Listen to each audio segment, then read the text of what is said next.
Прилетев сюда, можно себя почувствовать путешественником во времени, поскольку Куба отстает в развитии на несколько лет. В целом, в городе есть что посмотреть. Весь город – это один большой коктейль, состоящий из старины и социализма.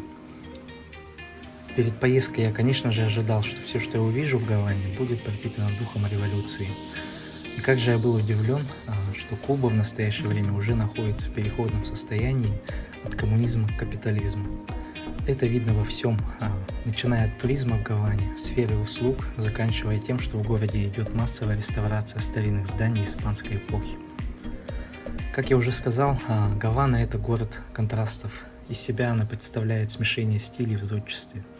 Начиная от старинных испанских построек, зданий начала эпохи социализма на Кубе и современных зданий из стекла и бетона. А также Гавана – это смешанный состав населения, состоящий из коренных кубинцев, истинных латиносов и африканских народностей. Население Гаваны также отражает ее богатство и бедность. Гавана – это город для неспешных и вдумчивых прогулок. Каждая улица города может подарить знатокам зодчества невероятное множество эмоций.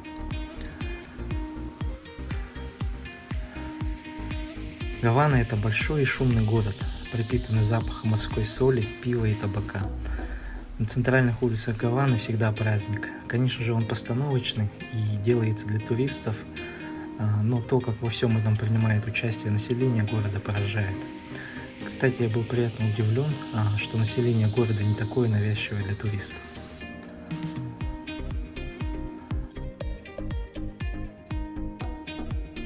Вы только посмотрите на все это, на эти улицы и здания.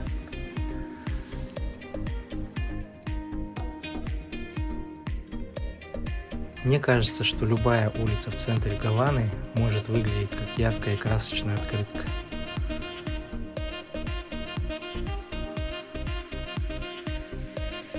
Город уже постепенно застраивается новыми современными домами, поэтому если вы хотите увидеть атмосферу 50-х, 60-х годов, то вам надо как можно скорее поехать туда. Ну, конечно же, после карантина.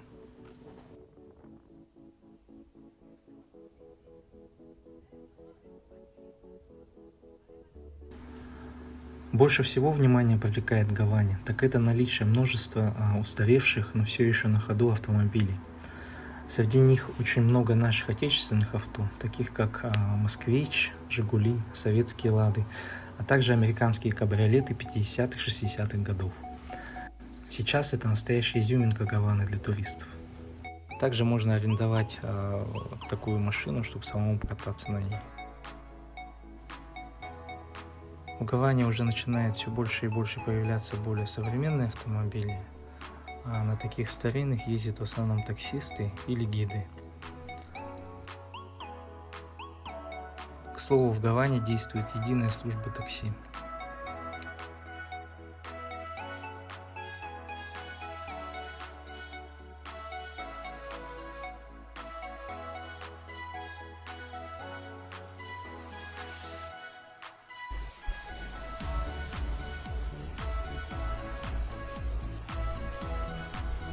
Помимо прогулок по городу мы посетили самый большой католический некрополь – Сементерио дель Колон имени Христофора Колумба.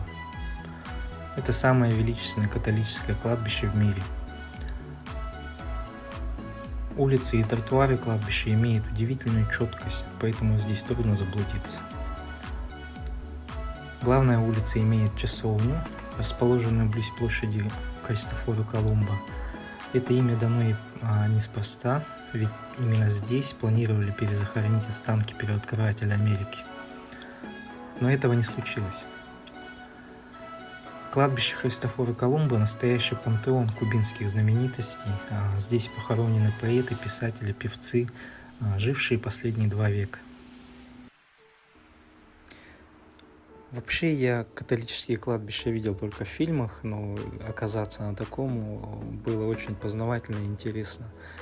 Вот, например, в нашей стране у нас привычнее видеть могилки, да, куда людей хоронят, а тут находятся склепы. Склеп – это такое помещение, находящееся под землей, куда хоронят целыми семьями из поколения в поколение.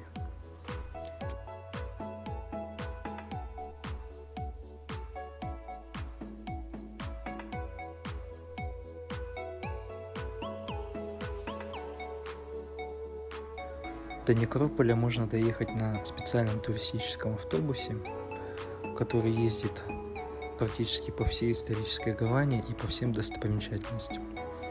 Билет на этот автобус стоит примерно то ли 11, то ли 14 куков, я точно не помню. Но один раз купив билет, можно в течение дня заходить и выходить в него бесконечное количество раз. Сам вход в Некрополь стоит 5 куков. Никакой экскурсии в Некрополе мы не брали, гидов у нас не было, ходили сами по себе.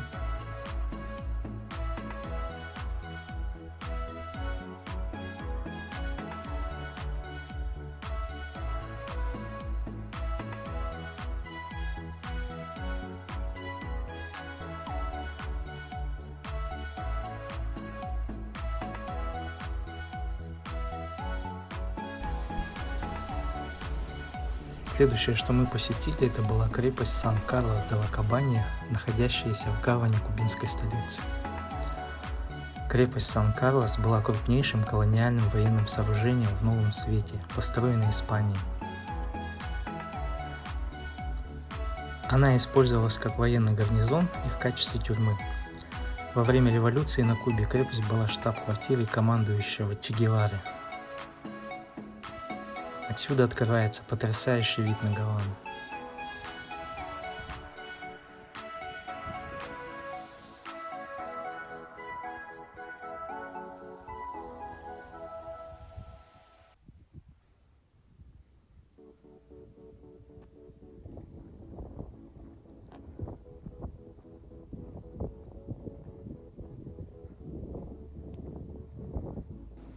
Больше всего из поездки на Кубу мне понравилось именно это место. Оно буквально пропитано энергетикой колониальной эпохи и войн между Англией и Испанией за господство на Карибском архипелаге. На стенах крепости отчетливо видны повреждения от пушечных выстрелов и картечи.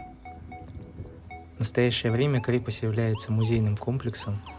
Крепость состоит из нескольких частей, основная часть находится на суше, задача которой была обеспечение безопасности форта Эль-Моро, находящегося на холме. Там же и стоит маяк Гаваны.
Внутри крепости находится множество музейных экспонатов, связанных с ней. Различные пушки, вооружения, обмундирование солдат, мушкеты, каски, копья, сабли и так далее. Мне, правда, было непонятно, почему там же и разместили музей естественных наук и экспонаты о первобытных людях и животных. Ну, это я не знаю, почему так. Но они там были. Вход в музейный комплекс стоил 10 куков. И советую быть внимательным, потому что именно там нам дали с 20 куков сдачу в 10 песо. А 10 песо это как 15 рублей из 100 положенных.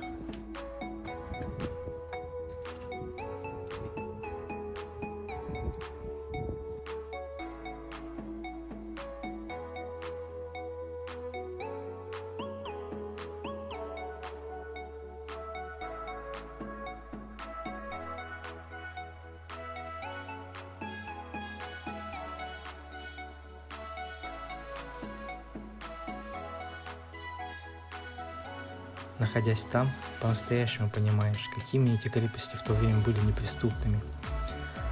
Вы только посмотрите на эти узкие коридоры, где от силы помещается один человек в полном обмундировании.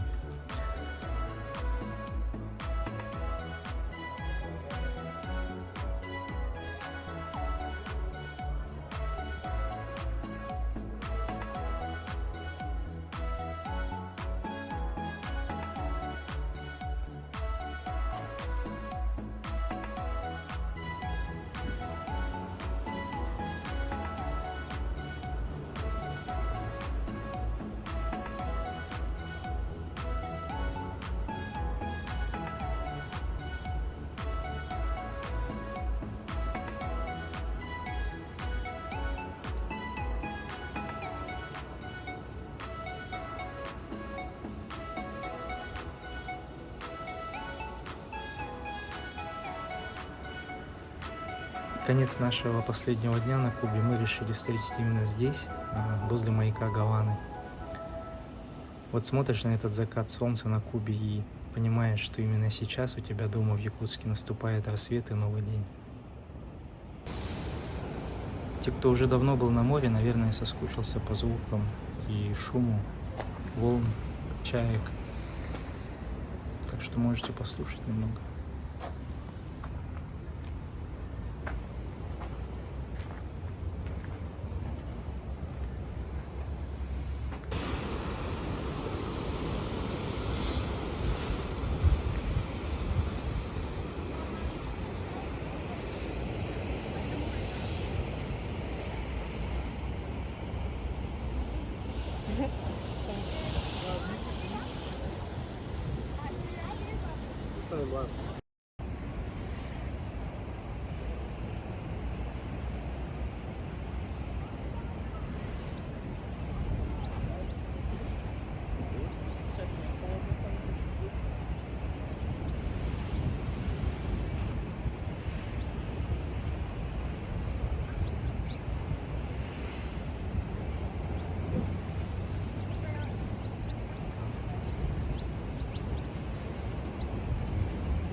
Ну и в конце видео я вам покажу сувениры и подарки, которые я привез с Кубы. Это сигары, это 7-летней выдержки ром, это автомобильный знак с кубинскими номерами, различные магнитики. Самое интересное, то, что я привез с Кубы, это вот такой вот мотоцикл, сделанный handmade. Купил я его за 70 куков. Поскольку мне не хватало, у меня были наличкой только 68 куков, мне пришлось доплачивать долларами.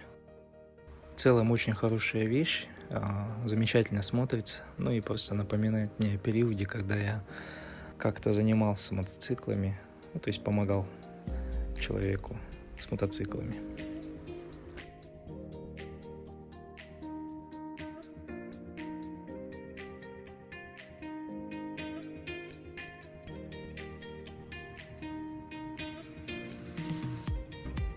На этом видео заканчивается, и в следующих выпусках я вам покажу потомков цивилизации инков и майя. Всем пока!